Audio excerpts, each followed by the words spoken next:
गलती से बेउर कारागार गया। अपना गलती से गलिए कि पैसा वो न काम देता हूँ, लोग वो न काम देता हूँ, हार लेता हूँ अब तोरा के बचा। तो सुन हमरा बोला कि जहिया बेला लेके अइबो तहिया के तोर देबो खाना चोरा। जहिया बेला लेके अइबो तहिया के तोर देबो खाना चोरा।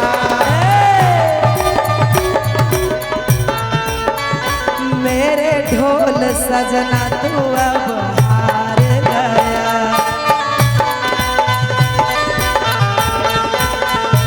अपनी गलती से बेउर हार गया।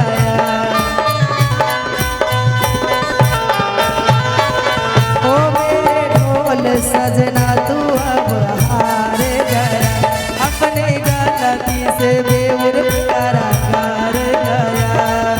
पैसा वो ना कामा देता हूँ, लोग वो ना कामा देता हूँ, लेता हूँ अब तोरा के बचा। जहिया बेला लेके अइबो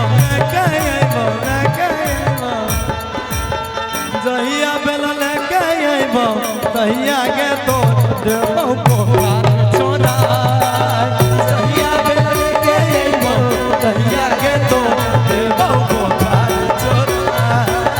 जहिया बेला लेके अइबो तहिया के तोर देबो खाना चोरा। कहेंगे कि मुझे रूप ने कहीं का नहीं छोड़ा, ऐसे गलियों में लाके दिल तोड़ा।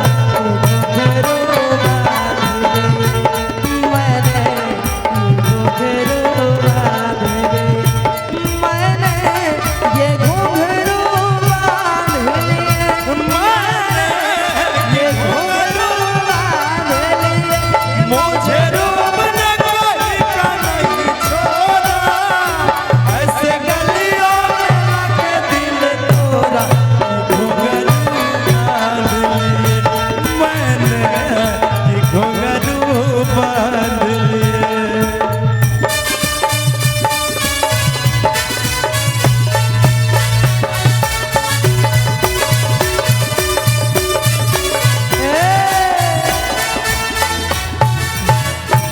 कि साथ फेरा लेके किए हो प्यार में गंजन, आरे चले गए हो जेल फिर क्यों तोड़ के बंधन। साथ फेरा लेके किए हो प्यार में गंजन, चले गए हो जेल फिर क्यों तोड़ के बंधन।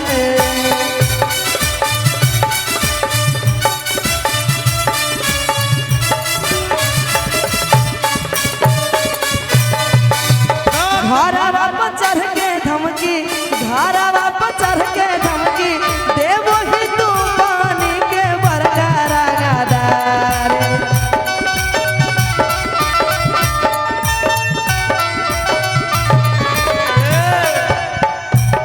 आगे एगो शेरवा जेल के भीतर,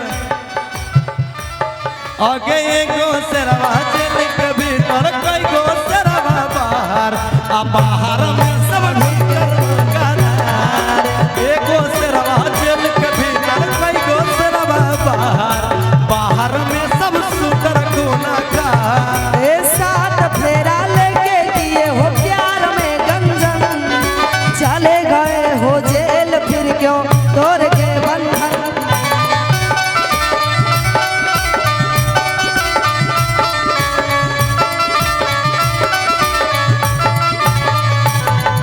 साथ फेरा लेके किए हो प्यार में गंजन, चले गए हो जेल फिर क्यों तोड़ के बंधन।